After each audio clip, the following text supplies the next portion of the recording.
Peace. Welcome to the YouTube live book reading of The African Origin of Civilization, Myth or Reality by Dr. Cheikh Anta. And I'm the moderator and narrator, Uriel Riley. Peace, YouTube, and Divine Rising. Welcome. Wow.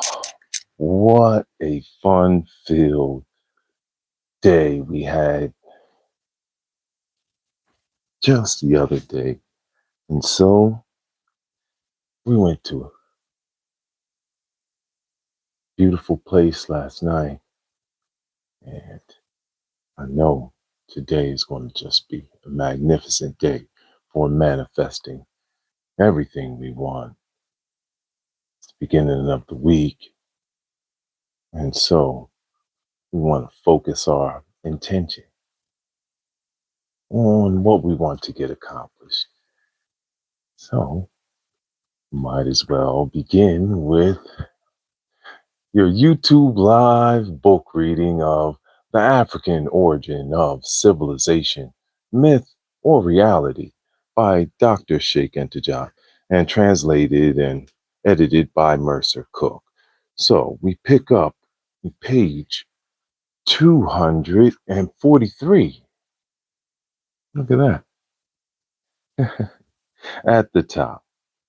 And when it's complete uploading, there'll be a brief vocabulary for you. I wish all the sights and sounds are great and ready for our daily reading. As you can see, man, I chopped my head up plenty of times in this lifetime. And it's a lesson for me. You start to know how big, how tall, how giant you really are. And so in this avatar that I've been given, it's what she wanted for me. and so, being very tall, start to hit your head on things. Peace. Hi, it's Heart Love. Hi, it's Heart Love, Jace Aurelio. Welcome to our YouTube, peaceful part of YouTube. We read books and learn from masters. And I'm Master Fitness Trainer, Uriel Riley. Divine Rising. All right, here we go. Let's begin. Page 243 at the top is where we pick up in this 12th chapter, Reply to a Critic. I've shortened the second quotation because the rest added nothing to my demonstration.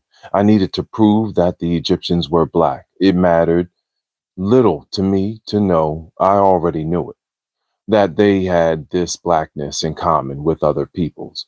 Herodotus made that observation solely because he wanted to add a supplementary proof corresponding to the description of the Egyptians. If we continue the end of the paragraph, we shall see that for Herodotus, the Egyptians had black skin, woolly hair, and was circumcised, specifically because the Colchians possessed those three characteristics. He considered them Egyptians. Coming back to the case of the Nordic, who judges the populations of Southern Europe as rather dark, without being Negroes, I can only refer to a passage at the end of chapter 1 of my Narrator de Civilisation Négrière, where we discuss the difference in attitude of European and African researchers. In reality, it is evident that when discussing one's own society, one analyzes without fragmenting it. One grasps traditions almost instinctively. One treats them objectively. Nowhere does one dig deep ditches or set up impassable barriers. One does not clutter the investigated terrain with watertight partitions. One is inclined to seek the coherence of facts and usually finds it. When when dealing with any other reality, the trend is to pulverize. For in objectivity, there is no more difference between Mani's Nordic and a Spaniard than between the Ethiopian and the Egyptian on the one hand and the other, West African blacks on the other. To be sure, without ceasing to belong to the same ethnic universe, they are all well aware of the nuances that distinguish them. Peace. Right? Isn't this so true? It's just like people, and you look at the continent and where they're talking about right now. Like the Ethiopians know the difference between them and Somalians, right? But someone from the outside may not know. They just say, "Oh, they're African." They don't know the difference. But of course, the people inside, we know the difference. Like I gave that message on the last reading. So yeah, that's a difference.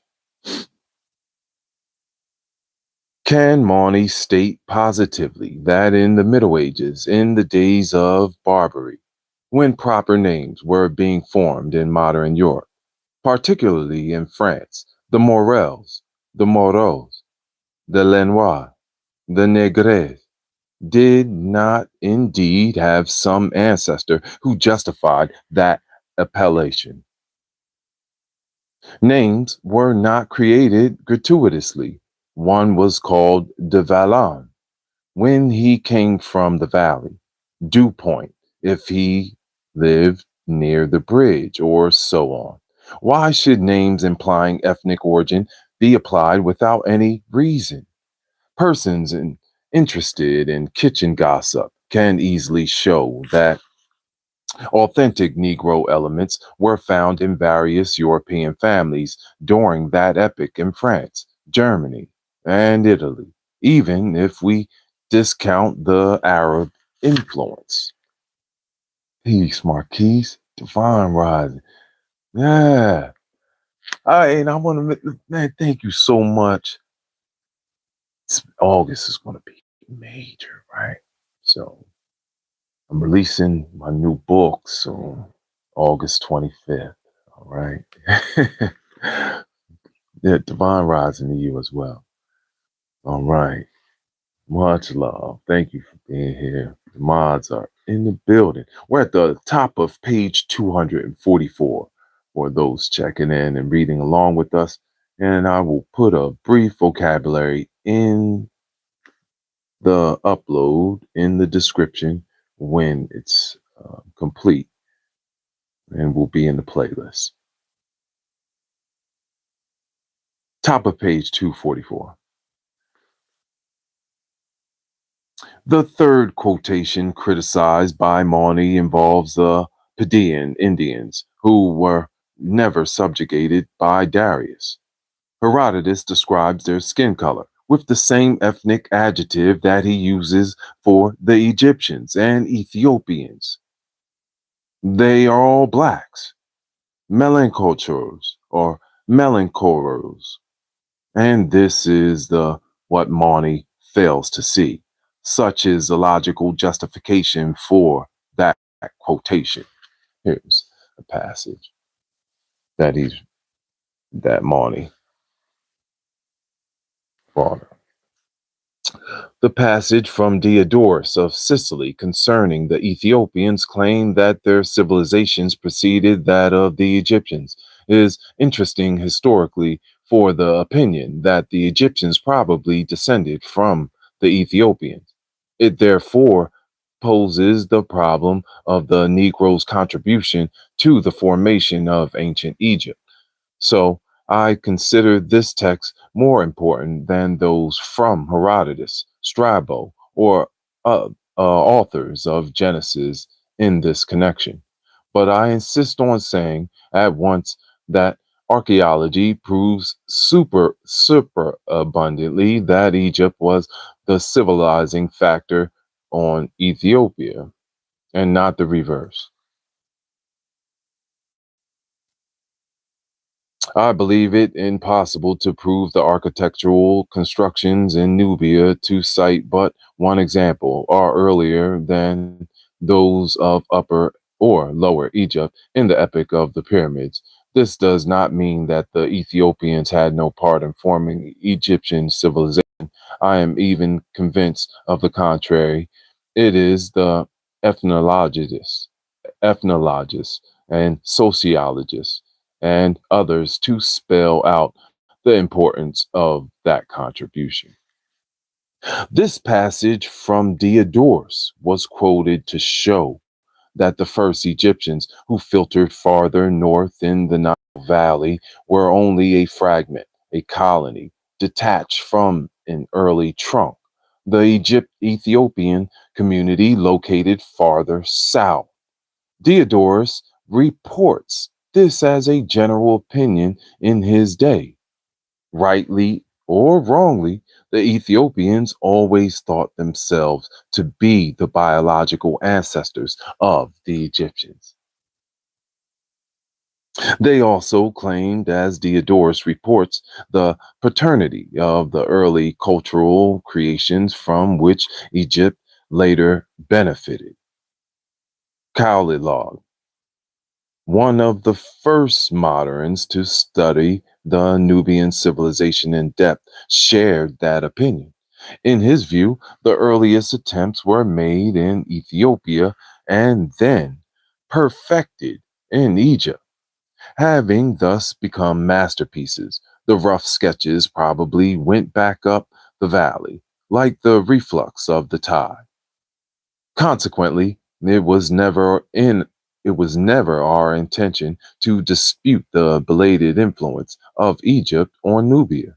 As we reread the text of Nations Negre et Culture, we readily perceive that there is no need to confuse this issue. From Mauney's critique, one gets the impression that I was the one who wrote somewhere the architectural constructions in Nubia, to cite but one example, are earlier than those of the Upper or Lower Egypt. Since I never wrote any such thing, why does he make that insinuation? The best way to criticize objectively, in my opinion, is not to ascribe to authors ideas that they have not expounded the to in order the better to attack them. In the following quotation from Strabo, Egyptians settled in Ethiopia, Colchis or Colchis. I failed to see anything to prove that the Egyptians were black.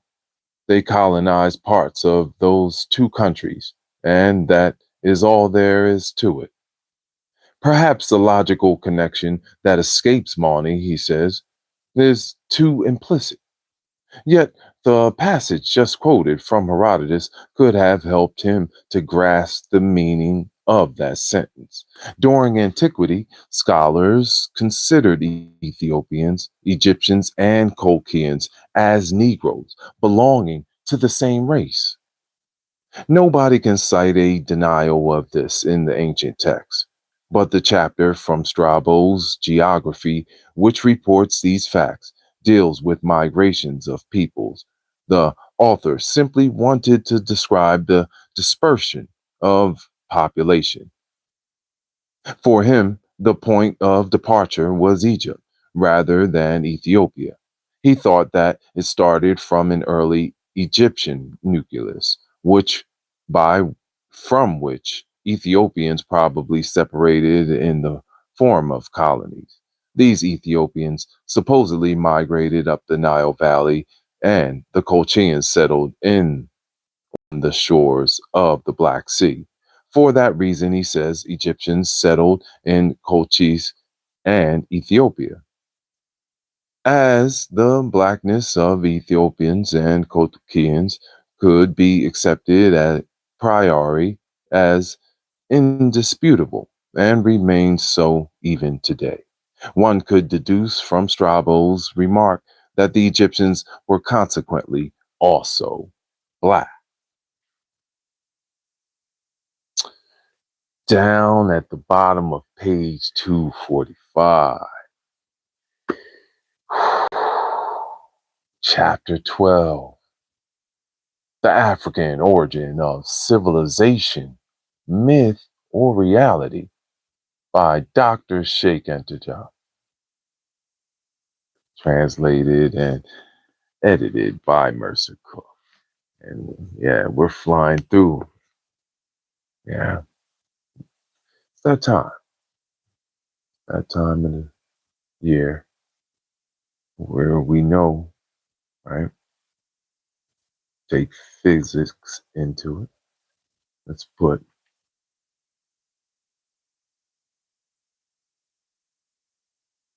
the metaphysics with it. So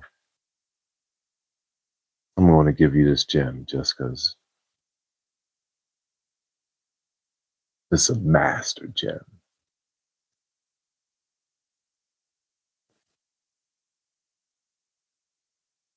How to kill anything organically, organic or living, to speed up the molecules.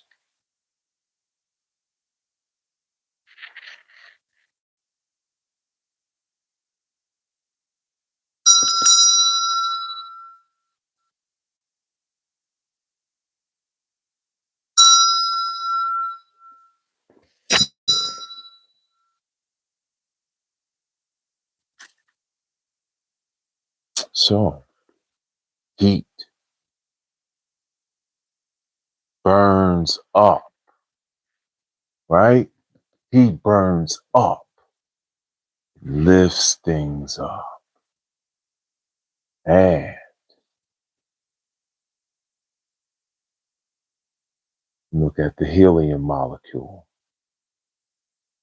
It's vibrating so fast that it can lift up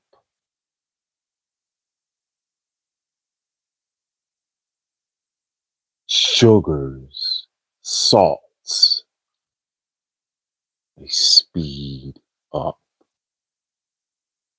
processes, enzymatic reactions. So the opposite, the cold, cooling, ice. This has a slowing effect on molecules, right? And you put those dots together, you can extend your life or you can exasperate it because we all only get so many heartbeats.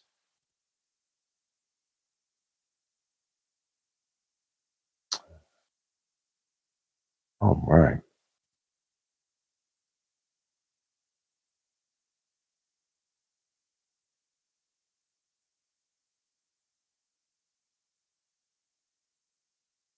The same observation on the passage from Genesis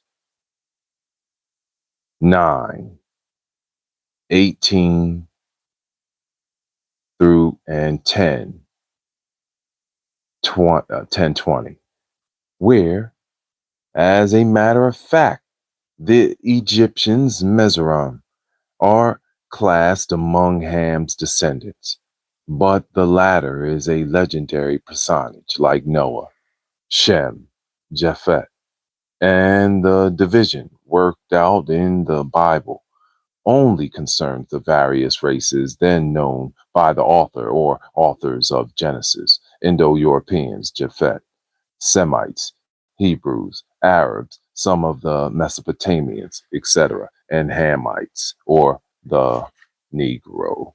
or group of peoples who, to their knowledge, were darker than the Semites, which is Cush, Egyptians, Put, Canaan.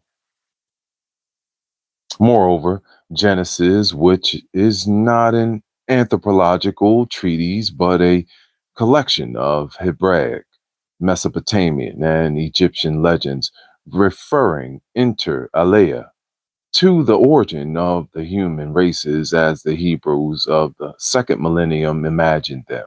Nowhere mentions the black color of the descendants of Ham, Cham, or Canaan. The Israelites were conscious of being lighter than they, and that is all.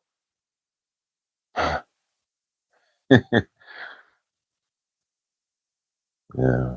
All right. So that was passage. A great step forward has been taken. The Egyptians are no longer deliberately confused with Indo Europeans or Semites, but ranked in the great family of Ham and Canaan, in conformity with the biblical text. Naturally, no scholar would be so bold as to take the biblical quotes literally, but alas, that has been done only too often. If we assembled end to end all the biblical quotations in Western works referring to the curse of Ham's progeny, they would, without exaggeration, be numerous enough to fill a library.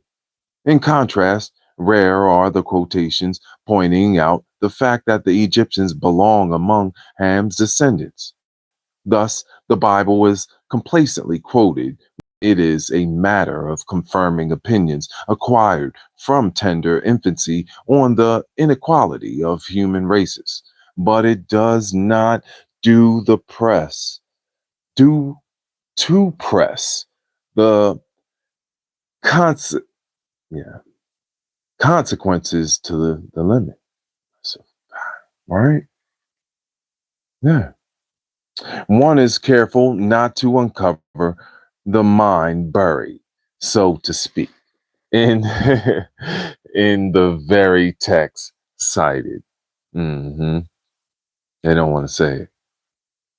Nevertheless, the biblical legends of which Mauney speaks are often surprisingly true. For example, the antediluvian civilization of El Obeid in central Sudan, discovered by modern archaeology. It proves that the story of the flood is not unfounded, and that the overflowing of the Tigris and Euphrates, even if it failed to submerge the whole earth about 4000 BCE, must have given the riparian populations that impression. Napoleon, in turn, barely missed learning at his expense the truth of the passage about the crossing of the Red Sea. This does not diminish the fact that it is a compilation of texts from different sources. The role of Egyptian traditions in the formation of biblical texts has begun to be stressed. Certain passages are almost copies of the Egyptian text.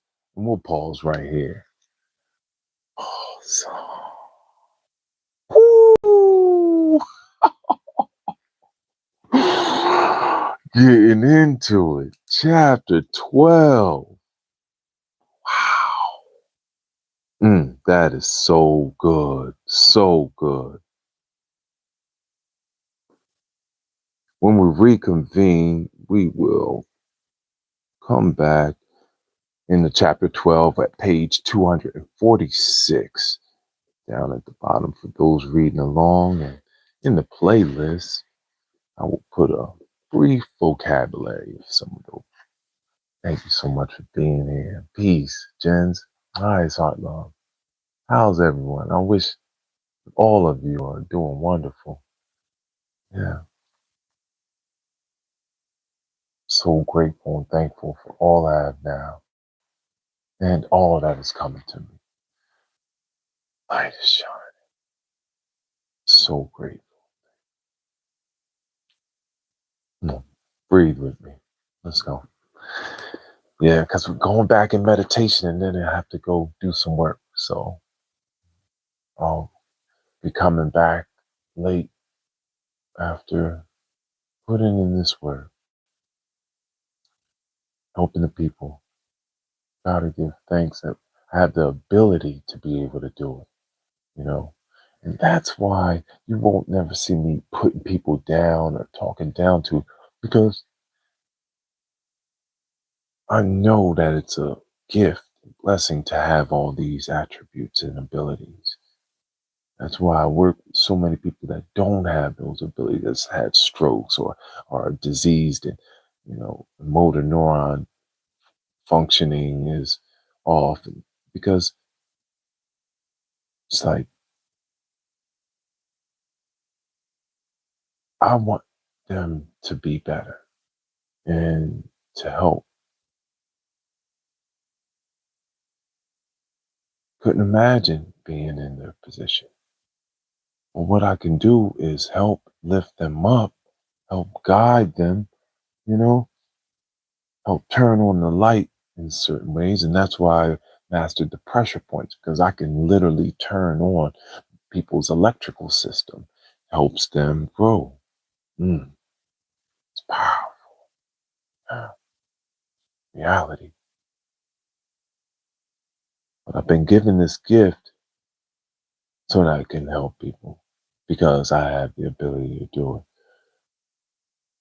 Or else I wouldn't have been given these gifts. But it's not to dominate.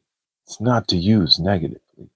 It's not to brag and be like, yeah, I'm not healing nobody. I can help. It's not that. It never should be that.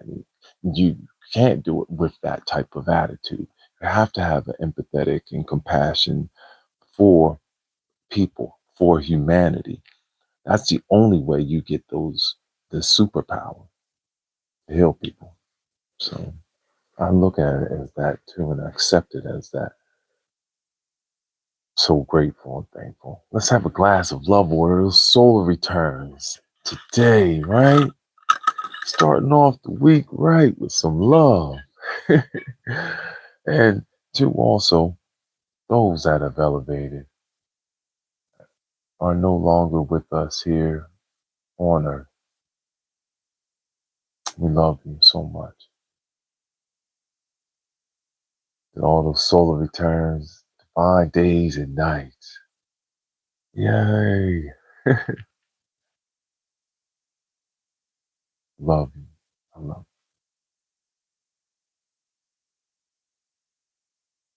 you. I love you. I love you. I love you. Oh, so thankful. Oh, that's so good. Yay. Thank you so much, Tinky. Highs our love, Tinky. Look.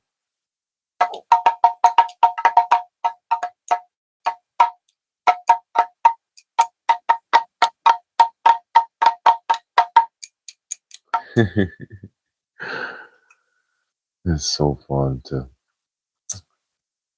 different musical toys.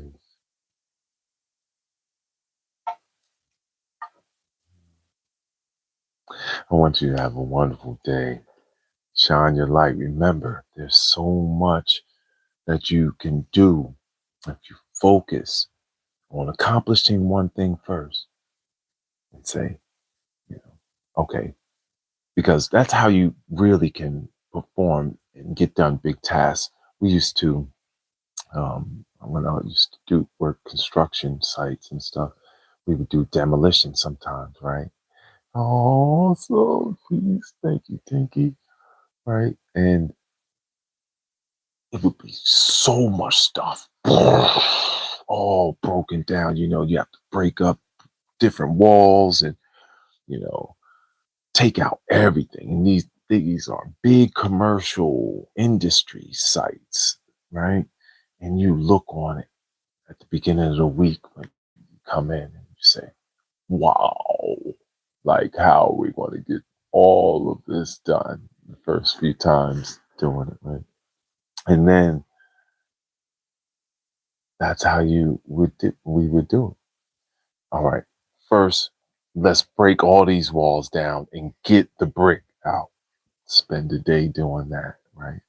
Now, let's do this. All right, now we got to put the glass over here, or, you know, wood. But you break it down in segments. And by the end of the week, you're just sweeping up bare floor. And it's like, whoa, that whole demolition is all cleaned up. It'd be like maybe 3, 4, 5 other guys. And, you know, it would be such a blessing to see such big tasks happen in real time and you be a part of it. Just like building the house in the rush sites. We build a house in a rush in 1 week and dedicate it to people. We build multiple houses actually with Habitat for Humanity. So I know we can do this stuff. We have what's most important is having the guidance of how to do it. And once you see it, a lot of times you can do it. But when you're starting off with big tasks, just take one thing at a time, right? Highest heart love. Let's sing I love you off on our days and evenings. We're going to the royal blue cloud this evening for restoration, healing. We will be painting as well, Tinky. I know, yeah, we're going to be painting and drawing art. Thank you so much for being here. Ay, ay, ay, ay, ay, ay, ay. Love, love. You. Ay, ay, ay, ay, ay, ay, ay. Love, love, love, love.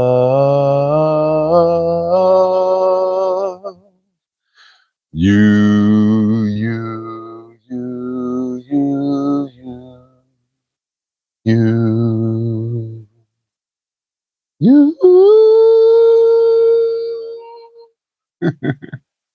You know it, because I love myself. I will see you soon. We'll reconvene chapter 12, peaceful part of YouTube reading books. Highest heart love. Peace, peace.